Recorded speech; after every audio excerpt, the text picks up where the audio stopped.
అండి నమస్తే, శ్రీదేవి చేతి వంటలకు స్వాగతం. ఇవాళ రెసిపీ వచ్చేసి సండే స్పెషల్గా చికెన్ కర్రీ చేసి చూపిస్తున్నానండి. తక్కువ మసాలాలు వేసుకొని ఈజీగా చేసుకునే పద్ధతిలో. ముందుగా నేను 1.5 కిలో చికెన్ని తీసుకున్నానండి. స్కిన్తోనే ఈ విధంగా ముక్కలు కొట్టించుకున్నాను. కొంచెము మరీ చిన్నగా కాకుండా పెద్దగా కాకుండా మీడియం సైజులో. ఇవి శుభ్రంగా కడుక్కున్నానండి. ఉప్పు వేసి 2-3 సార్లు కడిగి పెట్టుకున్నాను. మనం చికెన్ని మ్యాగ్నేట్ చేసుకున్నాము. మ్యాగ్నేట్ చేసి ఒక అరగంటనో అట్లా మ్యాగ్నేట్ చేసి పెట్టుకుంటే చికెన్ సాఫ్ట్గా అవుతుంది. ఇందులో నేను 1.5 టీ స్పూన్ పైన సాల్ట్ వేసుకున్నాను. అలాగే కొంచెం పసుపు, దీంతోనే ముక్కలకు కొంచెం పట్టేదానికని 1 టేబుల్ స్పూన్ పైన కారం వేసుకున్నానండి.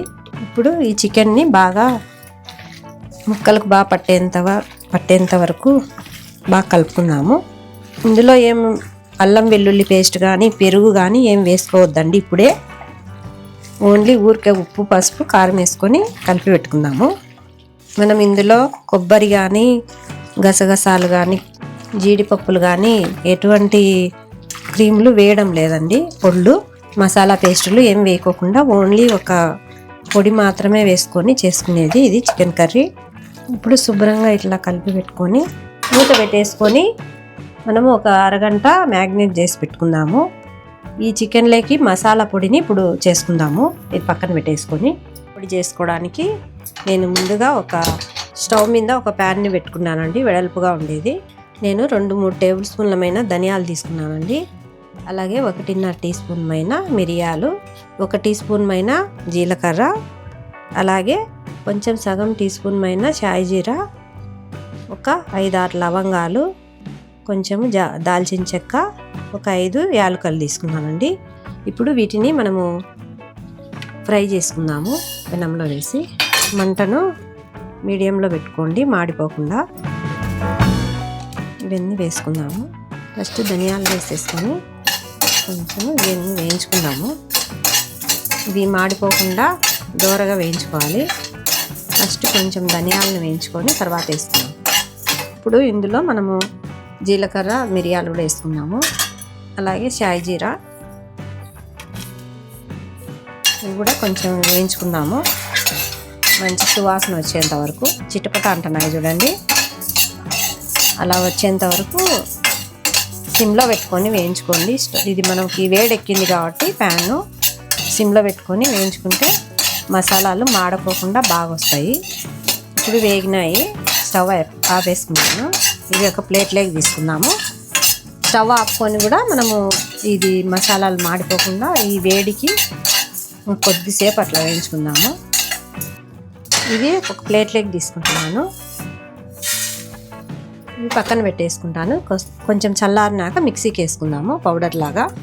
ఇవన్నీ వేపుకునే లోపు మనము ఆనియన్స్ అందుకు అది చికెన్ కూడా బాగా నానుతుంది. అంతలోపు మనము కర్రీ చేసుకోవడానికి ఈ విధంగా వెడల్పాటిది ఒకటి హండీ పెట్టుకున్నానండి, నాన్ స్టిక్ది. మీ దగ్గర స్టీల్ దిన్న కూడా పెట్టుకోండి. ఇది హీట్ ఎక్కిందండి. ఇప్పుడు మనం పల్లి నూనె వేసుకుందాము. శనక్కాయ నూనె అంటాం కదా అది. కూరకు ఒక 4-5 టేబుల్ స్పూన్లమైన ఆయిల్ వేసుకుందాము. ఇప్పుడు ఆయిల్ కాగిందండి.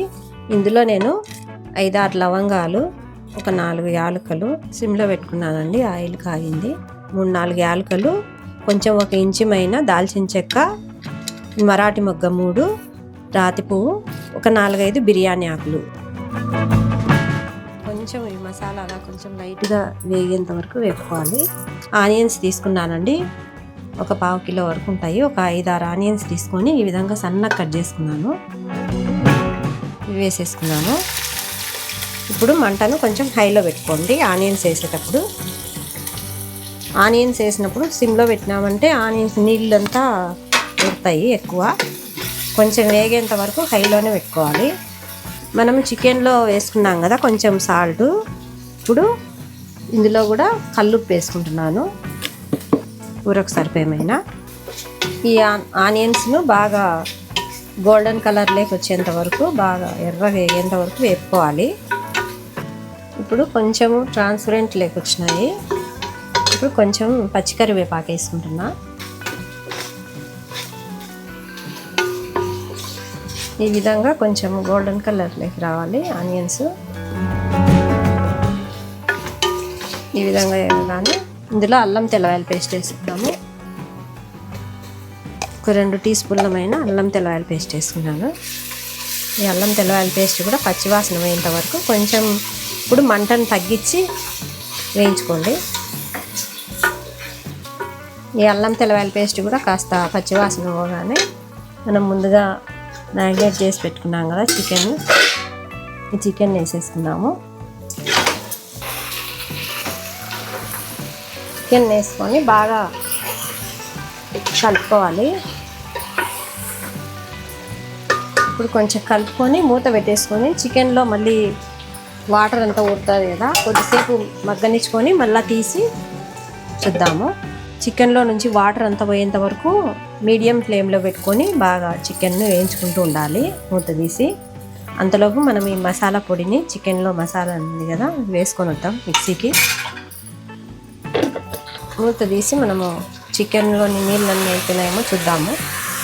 చూడండి, చికెన్లో ఉండే వాటర్ అంతా ఇంకిపోయినవి, ఆయిల్ కొంచెం సపరేట్ అవుతుంది. అప్పటి వరకు మనము మంటను మీడియంలో అట్లా పెట్టుకొని మూత పెట్టి తీసుకుంటా కలుపుకోవాలి. అప్పుడే చికెన్లో ఉండే నీచు వాసన అంతా పోతుంది.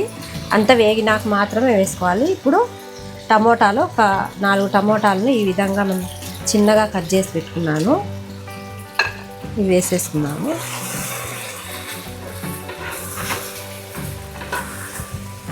మనం ఈ స్టేజ్లోనే మనం ఉప్పు వేసుకున్నాం కదా, కారము కొంచెం పచ్చిమిర్చి కూడా వేసుకోవాలి. కట్ చేసిన పచ్చిమిర్చి కారం చూసుకొని వేసుకోండి. మనము మసాలాలో కూడా మిరియాలు వేసుకున్నాం కదా, కొంచెము కారము కొంచెం వేసుకుందాము. ఒక టీ స్పూన్ పైన వేసుకుంటాము. ఇది కూడా ముక్కలకంతా బాగా పట్టేంత వరకు వేయించుకోవాలి. 1 కప్పు పెరుగు తీసుకున్నానండి. ఈ విధంగా బాగా అంతా కలుపుకొని పెట్టుకోవాలి పెరుగును. ఈ స్టేజ్లోనే పెరుగు కూడా వేసేసుకున్నాము. పెరుగు వేసుకుంటానే కొంచెం తగ్గించి పెట్టుకొని బాగా కలుపుకోండి. పెరుగు అంతా బాగా కలిసేలాగా అంతా కలిసినాక ఇప్పుడు హైలో పెట్టుకొని ఈ పెరుగు టమోటాలు అంతా బాగా మగ్గిపోయి మళ్ళీ ఆయిల్ సపరేట్ అయ్యేంత వరకు మూత తీసి కలుపుకుంటూ వేయించుకోవాలి. మళ్ళీ మూత పెట్టేసుకుందాము. ఇప్పుడు మనము మంటను కొంచెం హై ఫ్లేమ్లోనే పెట్టుకొని మూత పెట్టేసుకొని కొంచెం నీళ్లు సుమారుగా తగ్గిపోయేంత వరకు హైలో పెట్టుకొని మళ్ళీ మీడియంలో పెట్టుకొని ఆ నీళ్ళంతా ఇంకిపోయేంత వరకు కలుపుకుంటూ ఉండాలి. సారికి మూత తీసుకుంటూ. ఇప్పుడు మూత తీసి చూద్దాము. ఒక 10-15 నిమిషాలు పట్టిందండి. మనము సారికి మూత తీసుకుంటూ కలుపుకుంటూ ఉండాలి. అంటే మనం టమోటాలు పెరుగు వేసుకున్నాం కదా, అదంతా ఇంకిపోయేంత వరకు బాగా అందులో ఉండే నీళ్ళన్నీ ఇంకిపోయేంత వరకు, పచ్చివాసన పోయేంత వరకు బాగా కలుపుకుంటూ మూత తీసి మళ్ళీ మూత పెట్టుకుంటూ చేసుకోవాలి. ఇప్పుడు మనం ముందుగా వేసి పెట్టుకున్న మసాలా పౌడర్ని వేసుకున్నాము. మనం మిక్సీలో వేసుకున్నాం కదా ఈ పొడి. ఒక 5-6 పచ్చిమిరపకాయలను ఈ విధంగా చీలికలుగా చేసుకొని వేసుకోవాలి. అలాగే ఒక గుప్పెడు కొత్తిమీర వేసుకొని బాగా కలుపుకోండి.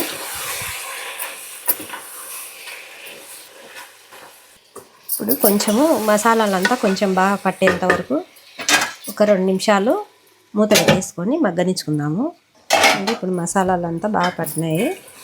ఇప్పుడు నేను ముందుగా నీళ్లు వేడి చేసి పెట్టుకున్నానండి. ఇట్లా వేడి నీళ్ళు వేసుకోండి. బాగా కూర కూడా బాగుంటుంది. చల్ల నీళ్ళు పోసుకునే దానికంటే ఇట్లా వేడి నీళ్ళు వేసుకొని చూడండి ఒకసారి. కూర గ్రేవీకి సరిపోయేమైనా వేసుకోండి మీరు చూసుకొని. వేసుకోండి మీకు ఎంత గ్రేవీ కావాలంట. మరీ ఎక్కువ గ్రేవీ ఉన్నా కూడా టేస్ట్ అంత బాగుండదు.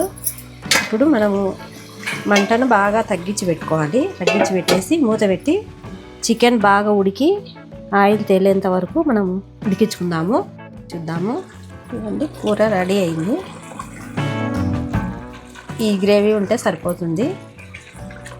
ఎక్కువ గ్రేవీగా లేకోకుండా, ఎక్కువ పులుసుగా లేకోకుండా, ఎక్కువ అలాగని చాలా గట్టిగా లేకోకుండా ఈ విధంగా చేసుకుంటే కర్రీ టేస్ట్ చాలా బాగుంటుంది. చూడండి, ఒకసారి చూడండి, కూరను ఉడికింది. స్టవ్ ఆపేసుకొని కొత్తిమీర వేసేసుకుందాము. చూడండి, తక్కువ మసాలాలతో ఇలా చికెన్ గ్రేవీ కర్రీ చేసుకున్నారంటే అన్నంలోకి కానీ చపాతీ, పుల్కా, రోటీ ఏ దాంట్లోకైనా కాంబినేషన్గా బాగుంటుంది. ఇప్పుడు బౌల్లోకి తీసుకుందాము. చూడండి, రెడీ అయింది చికెన్ గ్రేవీ కర్రీ. సేమ్ ఇలాగే మీరు కూడా తప్పకుండా ట్రై చేయండి. తక్కువ మసాలాలతో టేస్ట్ మాత్రం అద్భుతంగా ఉంటుంది. ట్రై చేసి మీకు ఎలా కుదిరిందో నాకు కామెంట్ చేయండి. అలాగే ఈ వీడియో నచ్చినట్లయితే లైక్ చేయండి, షేర్ చేయండి, సబ్స్క్రైబ్ చేసుకోండి. ఇలాంటి మంచి మంచి రెసిపీస్తో మళ్ళీ కలుద్దామండి. బాయ్ అండి.